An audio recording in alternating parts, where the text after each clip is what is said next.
right, you guys. Hello, this is Allie and T-Man, aka Taryn. Booyah!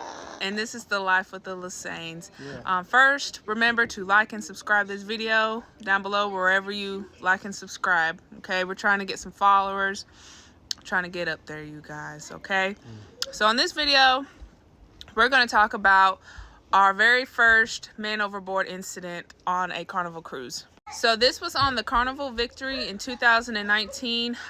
This is the one that our church actually planned. So the church we go to does like a husband and wife trip every July. And so on this year we went with them. So I didn't book this one or anything. We left out of Miami, and then we went to Cozumel, Mexico. And we went to Key West, Florida. But that was hot, wasn't it? And we went to... Did we go to another port? Nah, I think it was just those two places. Key West and Cozumel. Key West and Cozumel. And we left, like I said, we left out of Miami. And this was in July of 2019, Carnival Victory. So we were on this boat. And we were with our church family and everything. And I can't remember if we were coming back to port. I think we were coming back to port because we were like 30 miles from the coast of Cuba. And we had went down to our room, and we had a porthole room.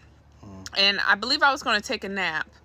And he was like, I'm going to go ahead and go to the gym or something like that. And I was like, okay, whatever. I'm going to take me a nap because I'm on vacation. At that time, our daughter was 2 years old, a year and a half, 2 years old. We didn't have our son yet. So I was like, and I think we were coming back because I think the next day we were going to be back in port. So I was like, I'm trying to get all the rest I can because we were coming back to be back on mom and dad duty. So I'm in the room and he's getting ready to leave out, and all of a sudden over the intercom it says man overboard, man overboard. And I'm saying, like, what does that mean? And so at first he was like, well, I'm still gonna go to the gym. And I was like, well, I'm still stay here. And so he left. And then a couple minutes went by and I was kind of like, man overboard, like who fell over? Like who fell over? And so on this cruise, we didn't have we couldn't text each other. We didn't pay for the in-app texting. We didn't have Wi-Fi or anything like that. So where he was at, I had no idea. Okay. And he's somebody, like when he's ready to go somewhere, he'll just venture off, whether I'm there or not. And so I'm like, okay, maybe he's at the gym. So I find myself to the gym. I don't see him in there. So then I go up onto the Lido deck. Now, if you don't know where the Lido deck, that's usually like the 10th floor.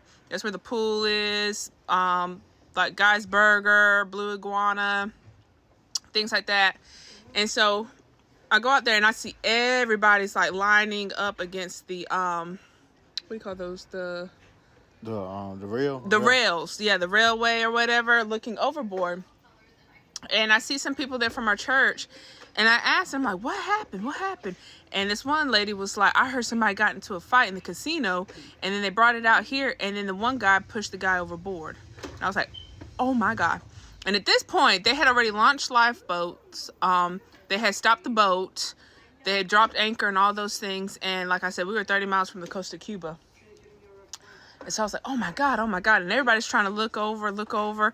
I mean, you got all these people on this boat all on the Lido deck. Still can't find this man. I don't know where he's at. Okay. So then I walk away and then I go find somebody else. And somebody else tells me that this like two husbands or whatever got into a fight out on the Lido deck. And then the one guy picked up somebody and threw him overboard. And I heard it was a worker that fell over. Well, I was going to get to that point. So then I was like, okay. And so then I finally find this man in all the chaos.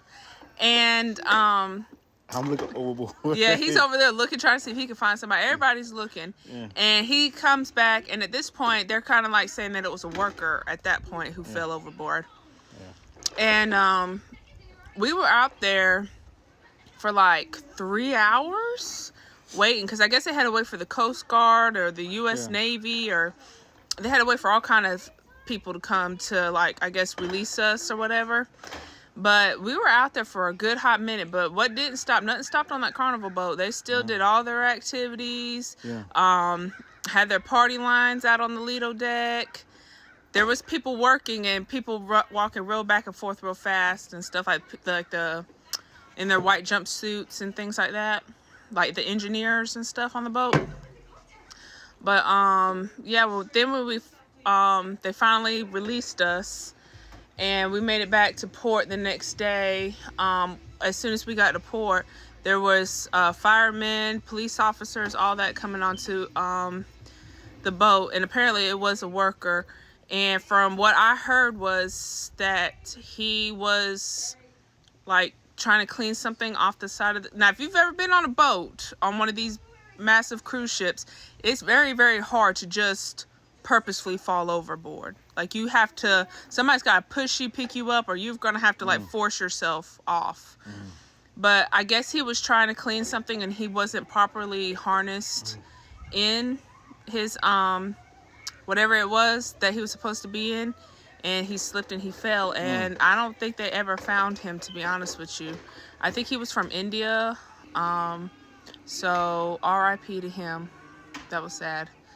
And but yeah, if you've ever had any kind of incidents on a Carnival cruise or any cruise ship, let us know. Link them down. Tell us a story. We like to hear stuff like this. I thought this was crazy. I never would have thought somebody would have ever fell overboard Yeah. on a cruise. That was crazy. But yeah, let us know.